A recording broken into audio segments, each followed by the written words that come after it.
வணக்கம், welcome to Rudra's kitchen. இன்னைக்கு நம்ம பண்ண போகிற ரெசிபி சப்புடு சப்பாத்தி. என்னோட ஸ்டைலில் டேஸ்ட்டாக எப்படி செய்யலான்னு பார்க்கலாம் வாங்க. ஸ்டஃப்டு சப்பாத்திக்கு தேவையான பொருள், நான் வெங்காயம் இந்த அளவு நான் கட் பண்ணி வச்சுருக்கேன், இந்த அளவு நைஸாக இருக்கட்டும். கேரட் திருவி வச்சுருக்கேன், கொத்தமல்லி, ஒரு பச்சை மிளகா, நீட்டு பச்சை மிளகா ஒன்று எடுத்து பொடியாக நறுக்கி வச்சுருக்கேன். உருளைக்கிழங்கு வேக வச்சு வச்சுருக்கேன். சால்ட் இல்லாத பட்டர் இதுக்கு தேவையானது எடுத்து வச்சுருக்கேன். சீரகம், salt, garam masala, chilli powder. நான் இதுக்கு தேவையான அளவு கோதுமை மாவு எடுத்து வச்சுருக்கேன். இப்போ எப்படி பண்ணலான்னு பார்க்கலாம் வாங்க. இப்போ இந்த மாவு பிசைஞ்சு எடுத்துக்கலாம்.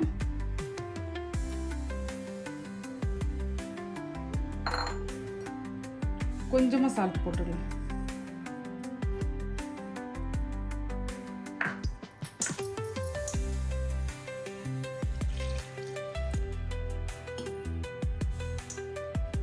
இந்த மாவு சப்பாத்தி அளவு கெட்டியாகவும் இல்லாமல் கொஞ்சம் லூஸாக இருக்கணும்.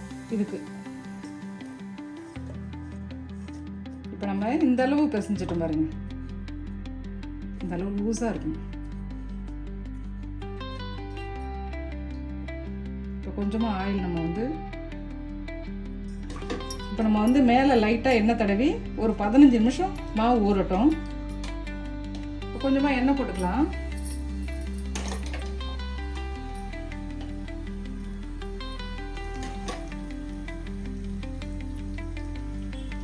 சீரகம் போட்டுக்கலாம். நம்ம வெங்காயம் போட்டுக்கலாம்.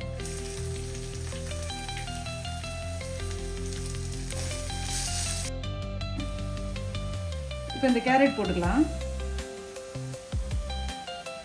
பச்சை மிளகாய் இது கூட போட்டுக்கலாம்.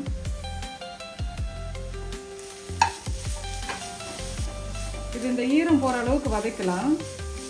இது உருளைக்கிழங்குல அப்படியே நம்ம போட்டு பிசையலாம். ஆனால் நம்ம இந்த ஈரம் இருக்கிறதுனால திரட்டும் போது இந்த மசாலா வெளியில் வரும்.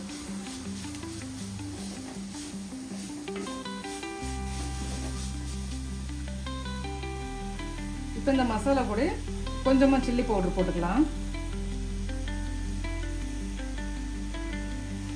போதும்.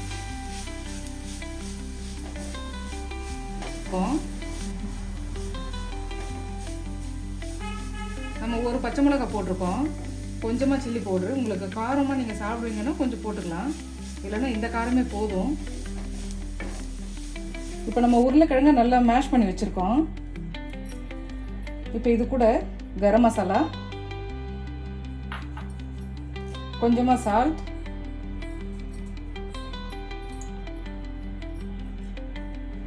கொத்தமல்லி தழை.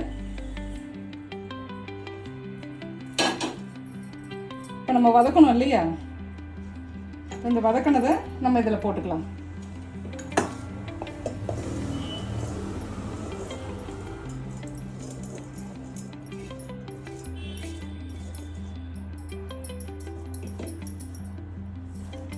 இதை நல்லா மிக்ஸ் பண்ணிவிட்டு நம்ம தேவையான அளவு உருண்டை பிடிச்சிக்கிட்டோம்.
லேசாக திரட்டி விடலாம், அப்போ தான் மசாலா வெளியில் வராது. ரொம்ப அழுத்தம் கொடுக்கக்கூடாது.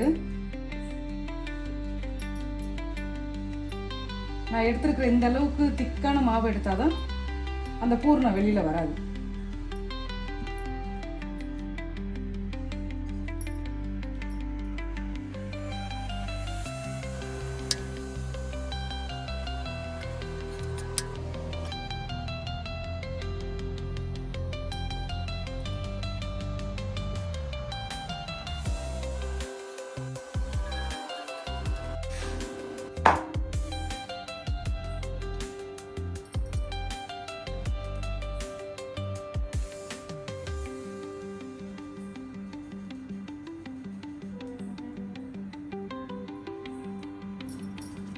லேசாக வெண்ணெயை தடவி விடலாம். ஆயில் வேணாலும் போட்டுக்கலாம், பட்டர் தான் போடணும்னு இல்லை.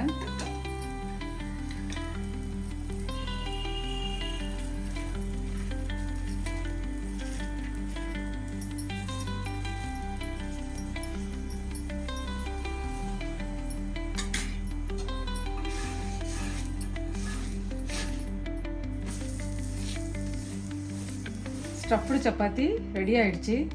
இது பாருங்கள், நம்ம மசாலா வெளியில் வரவே இல்லை, ரொம்ப சாஃப்டாக இருக்குது பாருங்கள். இப்போ இதுக்கு வந்து டொமேட்டோ சாஸ் தொட்டுக்கலாம். இப்போ நம்ம இந்த தயிர் தான் இதுக்கு வந்து நல்லாயிருக்கும்.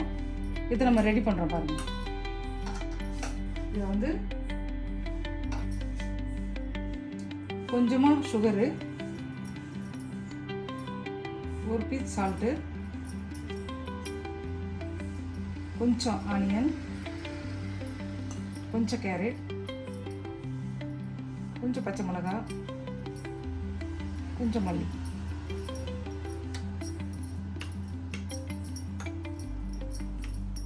இதுக்கு இது ரொம்ப நல்லா இருக்கும். இப்படி சப்பாத்தி ரெடி ஆயிடுச்சு. இந்த வீடியோ உங்களுக்கு பிடிச்சிருந்தா லைக் பண்ணுங்க, ஷேர் பண்ணுங்க, சப்போர்ட் பண்ணுங்க. வாங்க சாப்பிடலாம். சப்ளு சப்பாத்தி நான் செஞ்ச மாதிரி செஞ்சு பாருங்க, எல்லாருக்கும் ரொம்ப பிடிக்கும். மேலும் வீடியோஸ்க்கு ருத்ராஸ் கிச்சனை ஃபாலோ பண்ணுங்க. நன்றி, வணக்கம்.